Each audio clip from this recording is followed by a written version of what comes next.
Isa ka ba sa nag-aabang sa civil service examination ngayong 2024 mga ka-vlogs? Pues pag-uusapan natin ngayon kung paano mapadali ang inyong pag-file ng civil service examination. Panoorin lamang ang buong video na ito. Hold up.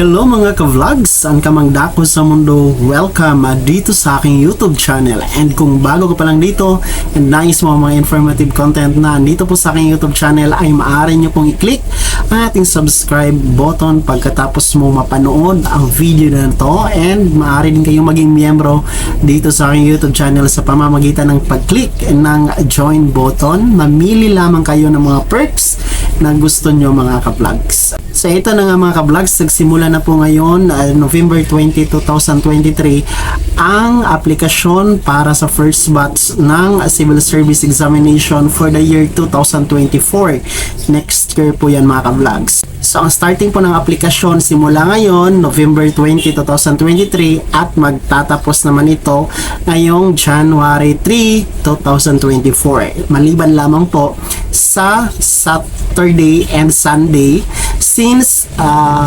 government agency po ang Civil Service Commission. So Monday to Friday lamang po ang pagtanggap ng aplikasyon. Depende din po kung merong holiday, so hindi po kasama ang holiday. So ngayon mga ka-vlog, since medyo malayo pa ang deadline ng submission ng application, January 3 pa, pero wag na po kayong magpaabot ng kasagsagan ng deadline, yung mga last week or last 2 weeks before the January 3 na deadline, kasi po baka maubusan kayo ng slot. So ngayon, ipapaintindi ko po sa inyo kung paano kayo makakuha ng mas mabilis na slot dito sa Civil Service Examination. So, ang examination po, nationwide po yan, nationwide na ikakandak per region po, no? Per Civil Service region. So, kung nasaan man kayong region mga ka-vlogs, halimbawa kung taga Davao po kayo, Region 11, punta po kayo sa pinakamalapit na region office or pinakamalapit na region field office ng Civil Service sa inyong lugar, and kumuha kayo ng link.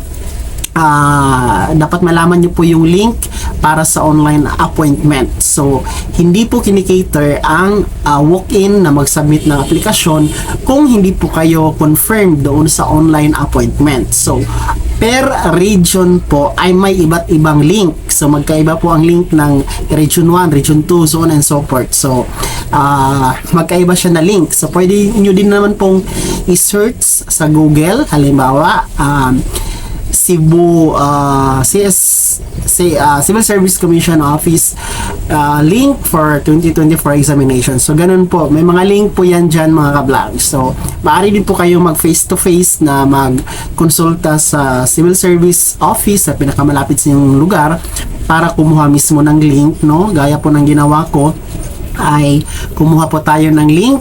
So para sa mga taga Davao region, nasa screen nyo po ang link. So bago tayo mag-submit ng aplikasyon ay dapat po ay na-confirm muna yung online appointment natin mga ka-vlogs. So reminders lang din po sa ating requirements. Meron lamang pong 4 na requirements. Una po ang accomplish application form, kung saan libre po ito makukuha sa Civil Service Office, and pwede din itong ma-download mga ka-vlogs sa inyong cellphone, no?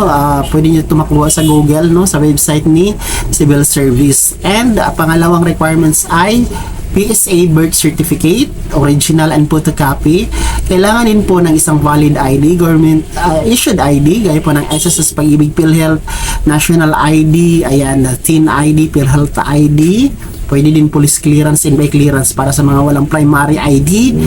And kailangan po ng 4 na piraso ng passport size na picture, and yung bayad na 500 pesos mga ka-vlogs.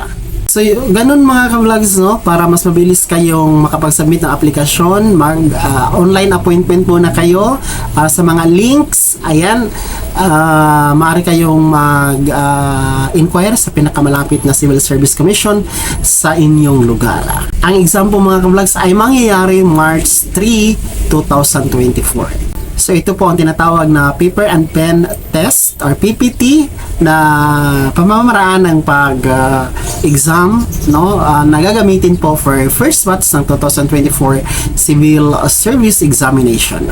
So sana naging gabay ang video na to and kahit pa paano ay nabigyan ko po kayo ng idea. Kung hindi ka pa nakasubscribe dito sa aking YouTube channel ay maaari nyo pong i-click ang ating subscribe button na nasa baba. Huwag mong kaligtaan na i-turn on ang notification bell.